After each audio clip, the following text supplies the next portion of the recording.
Troch de droegte binnen bij Reensemergeest in de Klaarkamstermar BM-stoppen van meer dan 10.000 die raad voor het jacht kwam. Ja, we zitten hier eigenlijk bij een hele oude BM-stopper. Dit is een BM-stopper die een oerbloeisel is van meer dan 10.000 jaar oud. Toen er hier een heel oud klimaat heerste en eigenlijk na de laatste ijstijd, zo'n 15.000 jaar geleden, begon de temperatuur wat omhoog te gaan. En toen ontstonden er eigenlijk door heel Noord-Nederland en Nederland zelf grote iepen dennenbosken. Kwart nadat deze BM er kwamen hier ik weer meesken.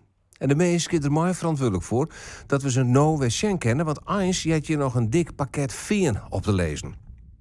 Hier het letter op dit plak in de middeleeuwen had je een klooster staan. En die monniken, die skieren moenzen, die hebben dat veen ontgonnen. En toen binnen waarschijnlijk deze stoppen tevoorschijn kwamen. En doordat ze dat veen uitgegroeven is het bodemprofiel is naar beneden gegaan. En is het letter dus een mar worden. En zo binnen deze stoppen conserveerd. En zo kan het gebeuren dat oerbloeisels van klimaatverorings 10.000 jaar lien te zien binnen door de klimaatverorings van Joetedai.